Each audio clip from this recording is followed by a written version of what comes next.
ધમકીભર્યો મેલ મળતા ગડબડાટ મચી જવા પામી છે। પોલીસની ટીમો પણ અહીંયા, સુરક્ષાની એજન્સીઓ પણ અહીંયા સ્થળ પર દોડી આવી છે અને તેમના દ્વારા જે કોર્ટમાં જે ખૂણા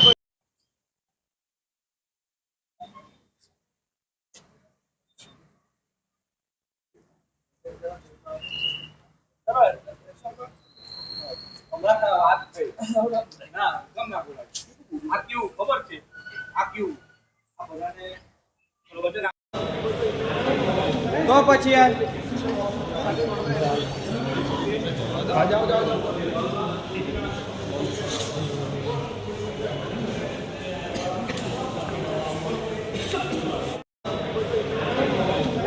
યાર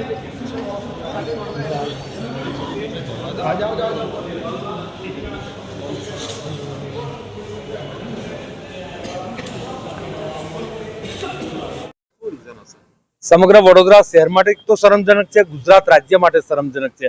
આ મહિનામાં સતત બીજી વાર ડિસ્ટ્રિક્ટ કોર્ટને આ બોમ્બ માટેની અફવા મળી, આપણે મેલ મળ્યો છે અને ખરેખર ગુજરાત જે સારું ગુજરાત અને બિલકુલ એકતા, ભાઈચારા અને અખંડિતતા ધરાવતું અને ખૂબ જ સારી ખમીરબંધી પ્રજા, એમાં ડર અને ભયનો માહોલ ફેલાવવા માટેના કોઈ અસામાજિક તત્વોનું આ કારણ છે। પણ આ તબક્કે ખરેખર જે આ મહિનામાં બીજી વાર આવી રીતે મેલ મળતો હોય તો મારું એવું સ્પષ્ટપણે માનવું છે કે પોલીસ એજન્સી અને ગુજરાત સરકારની એજન્સી આમાં ફેલ ગઈ છે।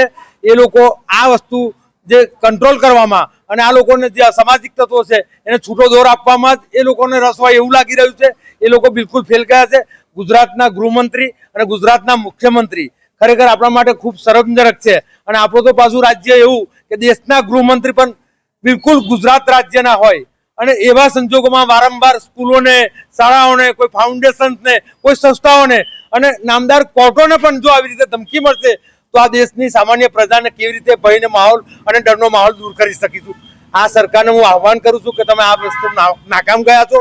તમે સરકાર પ્રજાની, વકીલોની, જ્યુડિશરીની તમે સુરક્ષા કરવામાં નાકામ ગયા છો। જો આવી ધમકી મળતી હોય તો ખરેખર તમારે, જો તમારામાં શરમ હોય તો તમે બિલકુલ આ સત્તા છોડી દો।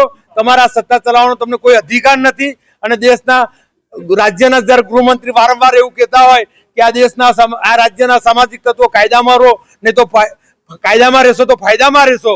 હવે ત્યારે હું આજે પણ એક ગૃહમંત્રી સાહેબને કહેવા માંગુ છું કે તમે સામાજિક તત્વોને પણ આ વાત પહોંચાડો કે ભાઈ આ ખરેખર તમારી સરકારની નાકામી છે અને વડોદરા શહેરમાં અને ગુજરાત રાજ્યમાં ડર અને ભયનો માહોલ ફેલાવવાનું એક કાવતરું છે।